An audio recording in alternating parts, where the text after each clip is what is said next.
بسم اللہ الرحمن الرحیم۔ السلام علیکم۔ امید کرتے ہیں آپ سب خیریت سے ہوں گے۔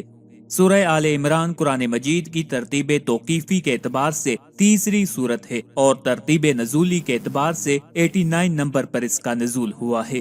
یہ سورت تیسرے پارے سے شروع ہو رہی ہے اور چوتھے پارے میں ختم ہوتی ہے۔ سورہ آل عمران میں 20 رکوع اور 200 آیات ہیں۔ یہ سورت سورہ انفال کے بعد مدینہ منورہ میں کچھ غزوہ بدر اور کچھ غزوہ احد کے بعد نازل ہوئی۔ اس سورت کا آغاز حروف مقطعات یعنی الف لام میم سے ہو رہا ہے۔ اس سورت میں آیت 33 سے لے کر آیت 56 تک اللہ تعالیٰ نے حضرت مریم سلام اللہ علیہا کے والدین کا ذکر کیا ہے۔ عمران حضرت مریم علیہ السلام کے والد کا نام ہے۔ حضرت مریم علیہ السلام کی پیدائش مسجد اقصی میں سکونت اور حضرت عیسیٰ علیہ السلام کی پیدائش کی بشارت کے حوالے سے اس سورت میں بیان کیا گیا ہے۔ اس وجہ سے اس سورت کا نام سورہ آل عمران رکھا گیا ہے۔ لفظ آل عمران آیت نمبر 33 میں مذکور ہے۔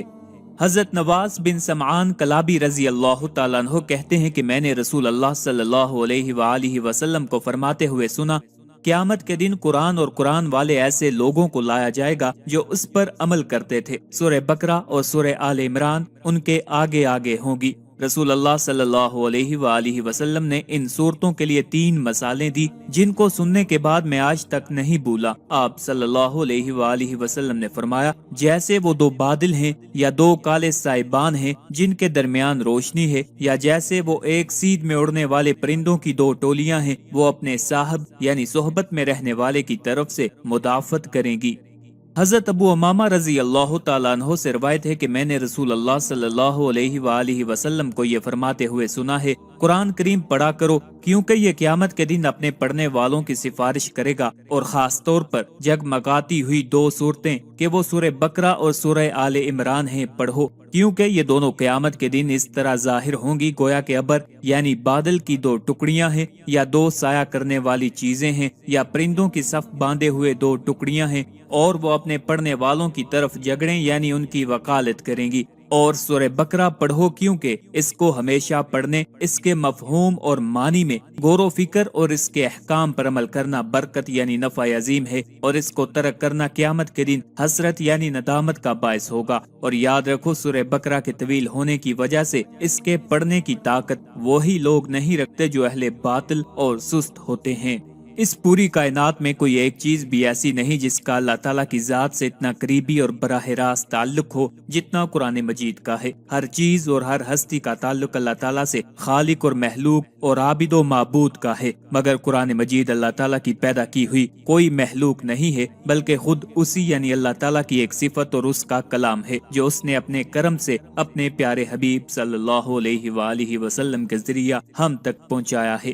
قرآن مجید کی تلاوت ذوق و شوق کے ساتھ دل لگا کر کیجئے، اور یقین رکھیے کہ قرآن مجید سے شگف اللہ تعالیٰ سے شگف ہے۔ رسول اللہ صلی اللہ علیہ وآلہ وسلم کا ارشاد ہے، میری امت کے لیے سب سے بہترین عبادت قرآن کی تلاوت ہے۔ اس حدیث میں رسول اللہ صلی اللہ علیہ وآلہ وسلم نے قرآن مجید پڑھنے کی ترغیب دیتے ہوئے فرمایا ہے کہ قرآن اپنے اصحاب کے لیے بارگاہ خداوندی میں شفاعت کرے گا۔ اصحاب قرآن وہ سب لوگ ہیں جو قرآن پاک پر ایمان رکھتے ہوئے اور اس سے تعلق اور شگف کو اللہ تعالیٰ کی رضا اور رحمت کا وسیلہ یقین کرتے ہوئے اس سے خاص نسبت اور لگاؤ رکھیں، جس کی شکلیں مختلف ہو سکتی ہیں، مثلاً کثرت سے اس کی تلاوت کرنا، اس میں تدبر و تفکر اور اس کے احکام پر عمل کرنے کا اہتمام رکھنا، یا اس کی تعلیم و ہدایت کو عام کرنے اور پھیلانے کی جد و جہد کرنا۔ ان سب کے لیے رسول اللہ صلی اللہ علیہ وآلہ وسلم کی بشارت کہ قرآن ان کے حق میں شفیع ہوگا، حالانکہ اخلاص یعنی اللہ تعالیٰ کی رضا اور ثواب کی نیت شرط ہے۔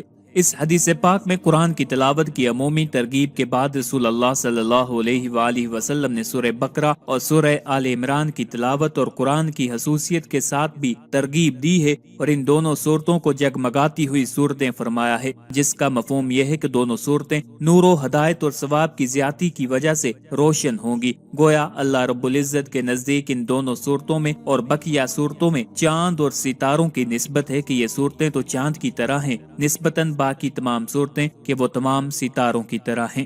ساتھ ہی یہ بھی فرمایا کہ قیامت میں اور حشر میں جب ہر آدمی سائے کا محتاج ہوگا اور ضرورت مند ہوگا، یہ دونوں صورتیں یعنی سورہ بقرہ اور سورہ آل عمران بادل اور سایہ دار چیز کی طرح یا پرندوں کے پروں کی طرح اپنے اصحاب پر یعنی اپنے پڑھنے والوں پر سایہ کیے رکھیں گی اور ان کی طرف سے وکالت اور جواب دہی بارگاہ خداوندی میں کریں گی۔ یہ دونوں صورتیں اپنے مضامین کے لحاظ سے بہت جامع صورتیں ہیں۔ پھر سورہ بقرہ چونکہ قرآن مجید کی سب سے زیادہ لمبی یعنی بڑی صورت ہے، اس لیے اس کا یاد کرنا بغیر سچی لگن اور دلی شوق کے مشکل ہے، اور آخر میں سورہ بقرہ کے متعلق مزید فرمایا کہ اس کے سیکھنے اور پڑھنے میں بڑی برکت ہے اور اس سے محرومی میں بڑا خسارہ ہے اور اہل باطل اس کی طاقت نہیں رکھتے۔ اس حدیث کے بعض راویوں نے کہا ہے کہ اس سے مراد ساحرین ہیں، اور مطلب یہ ہے کہ سورہ بقرہ کی تلاوت کا معمول رکھنے والے پر کبھی کسی جادوگر کا جادو نہیں چلے گا۔ سورہ بقرہ کی حیثیت اور تاثیر کا اشارہ اس حدیث سے بھی ملتا ہے کہ جس میں فرمایا گیا ہے کہ جس گھر میں سورہ بقرہ پڑھی جائے شیطان اس گھر سے بھاگنے پر مجبور ہو جاتا ہے۔